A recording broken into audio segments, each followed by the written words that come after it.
नेपाल चीन की नेटो में शामिल होगा? ओली सरकार ने ड्रैगन की पोल खोल दी है। जी हां, आपको बता दें, नेपाली प्रधानमंत्री केपी शर्मा ओली के हालिया चीन के दौरे ने क्षेत्रीय कूटनीति में नई उठापटक का दौर शुरू कर दिया है। ओली ने शंघाई सहयोग संगठन यानी कि एससीओ की बैठक में हिस्सा लिया और द्वितीय विश्व युद्ध की 80वीं वर्षगांठ पर चीन की भव्य सैन्य परेड में मौजूद रहे। तुरंत चीन की नेतृत्व वाली सुरक्षा पहल ग्लोबल सिक्योरिटी इनिशिएटिव GSI, जिसे अक्सर चीन का नेटो कहा जाता है, इसमें नेपाल के शामिल होने के सवाल ने राजनीतिक हलचल मचा दी है। अब ओली की चीन नीति पर सवाल उठने लगे हैं। दरअसल नेपाली मीडिया और कूटनीतिक सूत्रों के मुताबिक ओली को चीन का कड़ा समर्थक माना जाता रहा है, लेकिन इस बार नेपाल ने चीन के दबाव के बावजूद GSI में शामिल होने से साफ इनकार कर दिया है और इसके अलावा नेपाल ने ग्लोबल सिविलाइजेशन इनिशिएटिव में भाग लेने से भी मना कर दिया है और ये दोनों ही पहले चीन के वैश्विक प्रभाव बढ़ाने की कोशिशों का हिस्सा माने जाते हैं। ओली और चीनी राष्ट्रपति शी जिनपिंग की बैठक के बाद जारी दोनों देशों के आधिकारिक बयानों में विरोधाभास नजर आया है। नेपाल ने अपने बयान में लिपुलेख क्षेत्र को लेकर भारत चीन के हालिया समझौते पर आपत्ति जताई और इस मार्ग का इस्तेमाल ना करने की सलाह दी है। तो वहीं चीन ने नेपाल के GCI, GSI और GDI को समर्थन देने का दावा किया है। हालांकि काठमांडू स्थित नेपाली अधिकारियों और मंत्रियों ने चीन के इस दावे को खारिज कर दिया है।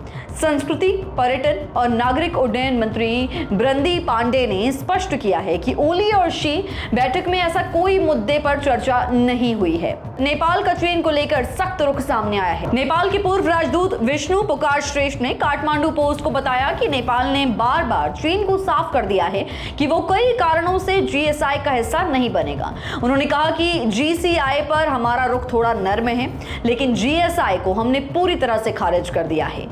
नेपाल ने GDI को स्वीकार किया है, जो इस संयुक्त राष्ट्र विकास कार्यक्रम के अनुरूप है और विकास सहयोग का हिस्सा भी है, लेकिन सुरक्षा से जुड़े चीन के नेटवर्क में शामिल होने को लेकर नेपाल पूरी तरह से सतर्क है।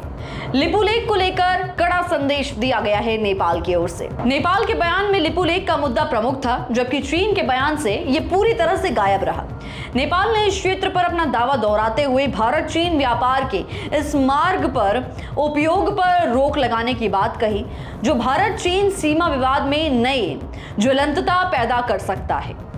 इसका क्षेत्रीय राजनीति पर भी असर पड़ सकता है।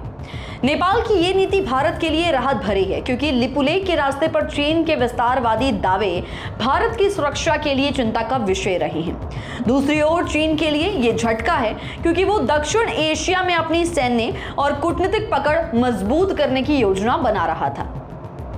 भविष्य की राह क्या हो सकती है? नेपाल ने इस दौरे के दौरान यह स्पष्ट कर दिया कि वो अपने राष्ट्रीय हितों के हिसाब से ही किसी भी बहुपक्षीय सुरक्षा गठबंधन में शामिल होगा। चीन के दबाव और लालच के बावजूद नेपाल ने अपनी स्वतंत्र विदेश नीति का संकेत दिया है।